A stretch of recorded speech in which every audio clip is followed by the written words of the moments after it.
de volta com o professor Alfredo Codevilla, diretor-geral do Sistema GEL de Ensino, aqui direto da sede aqui do Tambaú, aqui em João Pessoa.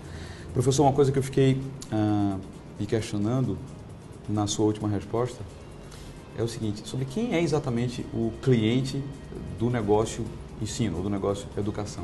Se é o aluno ou se são os pais dele? Na sua opinião? Pronto. Na verdade, nós tínhamos o quê? O cliente no passado é somente o pai, que o pai direcionava, tá certo? Mas hoje não. Ele é meio a meio. É o aluno, é o pai. Hoje o aluno participa. Hoje, muitas vezes, você sente a angústia dos pais que os filhos é que querem tomar determinadas decisões. E muitas vezes os pais têm que entender que às vezes eles não têm um amadurecimento. Porque a escola boa, família boa, é a que cobra, é que exige.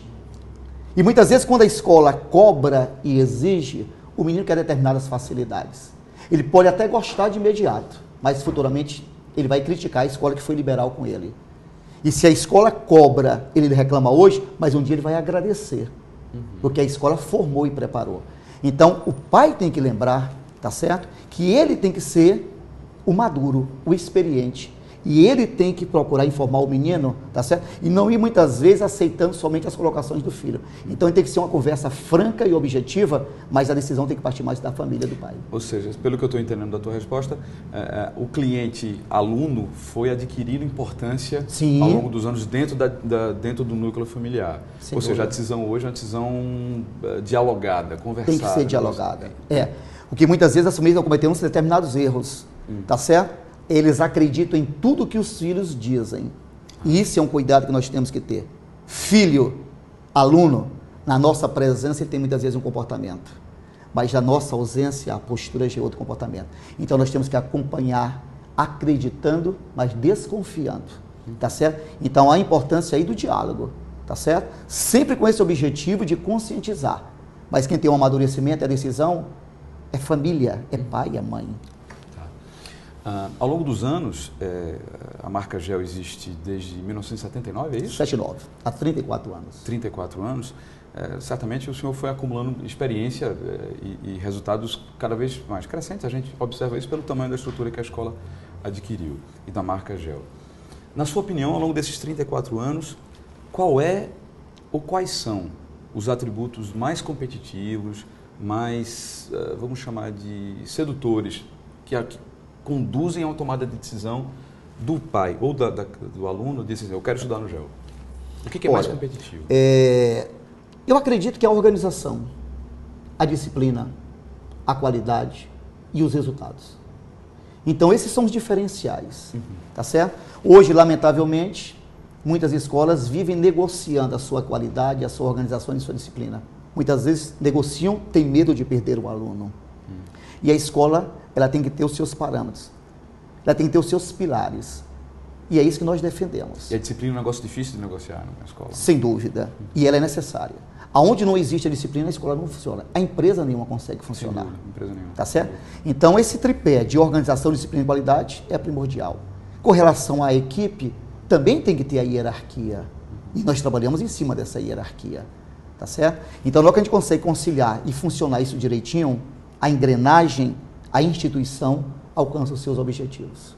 Então, são esses os diferenciais do GEL. Tá. A organização, a disciplina, a qualidade, estes resultados que a gente adquire. Hoje o GEL é a escola que tem os melhores resultados nos últimos anos na Paraíba. Isso é indiscutível. Basta você fazer uma análise de resultado de vestibulares, resultado de Olimpíadas, resultado de concursos, tá certo? E observar o seguinte, observe o mercado. Os nossos alunos estão aí no mercado já. Eu estou em João Pessoa há 17 anos.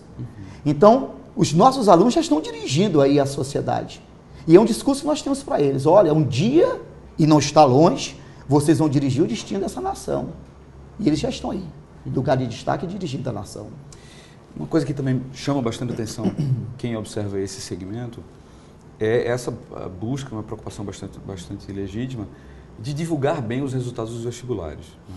Quanto disso também é importante na tomada de decisão para o pai e para o aluno?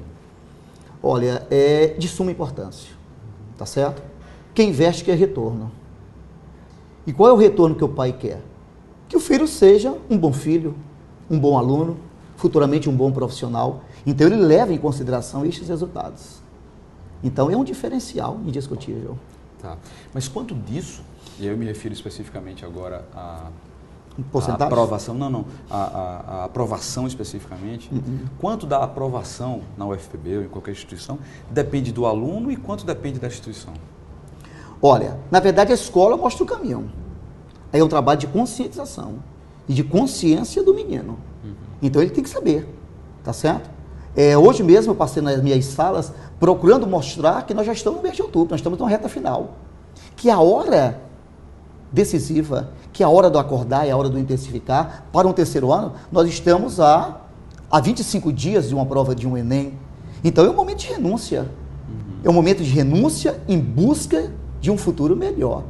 Então ele tem que ter feito todo esse trabalho de conscientização, esse diálogo tem que existir, o apoio da família em casa tem que existir, o professor tem que falar uma mesma língua, porque chega a hora que muitas vezes o menino bom e o menino estudioso, é muito comum neste momento gerar o estresse. Então, quanto mais ele estuda, parece que ele sabe menos. E ele acha que isso só acontece com ele. Não, isso acontece com todos os candidatos que vão fazer uma prova. Então, nós temos que estar em cima dele, melhorando a autoestima. O psicólogo tem que estar em sala, tá certo? Destacando, incentivando. É um momento delicado. Um momento delicado, tá certo? É um concurso que ele vai fazer. E muitas vezes ele não tem um amadurecimento de uma idade para uma decisão tão grande. Hoje os meninos estão chegando para fazer um vestibular com 15, 16 anos de idade. É muito cedo, professor. Muito cedo, tá certo? Onde muitas vezes estão queimando etapas. E isto é preocupante, que é um caso que o MEC tem que discutir isto aí agora, tá certo? Nesse momento nós estamos aí com a prova de um Enem, que muitas vezes os meninos estão conseguindo passar e entrar na universidade através de eliminar no primeiro ano. E o menino do primeiro ano tem 13, 14 anos de idade. Quer dizer, ele demonstra capacidade, mas será que ele tem amadurecimento para enfrentar uma universidade? Certamente. Com todas as dificuldades, presumindo que as pessoas já são mais bem maduras, né? Que profissional nós vamos formar lá na frente, se esse menino está queimando etapas? Então é um caso que nós temos que abrir os olhos, porque senão talvez nós estamos condenando toda uma geração do futuro. Há uma preocupação, e aí eu falo um pouco como pai também, não há uma certa preocupação exagerada, na sua opinião, do segmento, eu não me refiro ao GEL, me refiro ao segmento como um todo, nessa cultura do resultado, da busca do resultado, da obtenção, do conseguir, do ter que ir, de um certo exagero de competitividade? Existe, tá certo? E lamentavelmente, hoje eu estava conversando com a minha equipe de professores e funcionários sobre isto aí. Hoje isso é uma cultura brasileira, que muitas vezes é copiada de uma cultura americana. Sem dúvida. Você está vendo que em outros países não é tão exagerado isto. Recentemente você viu um programa na televisão onde mostraram que uma das melhores qualidades de vida na América do Sul chama-se Uruguai. E não tem esse estresse. É um Chile que não tem esse estresse, um Japão que não vive esse estresse, tá certo? Mas nós estamos copiando muitas vezes esse neoliberalismo de determinadas culturas e isso tem sido prejudicial.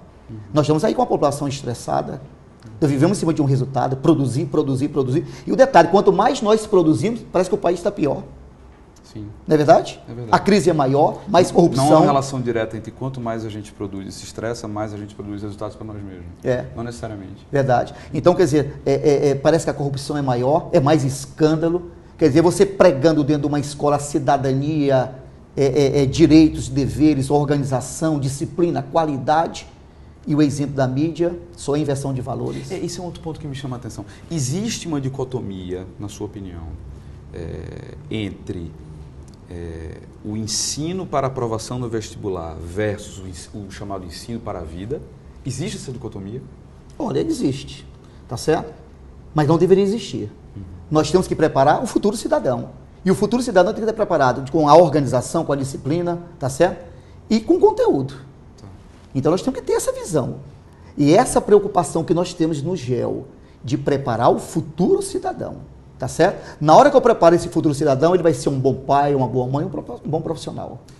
Mas acontece que, ultimamente, aí não é demérito, é necessidade de fato, ele será um bom pai, um bom cidadão, mas também um bom competidor. Né? Sem dúvida. Porque é a sociedade que a gente vive. Exige. É verdade. E está cobrando cada vez mais. Professor, a gente vai fazer um novo intervalo, daqui a pouco a gente volta com o nosso último bloco. Sai daí, daqui a pouco a gente volta.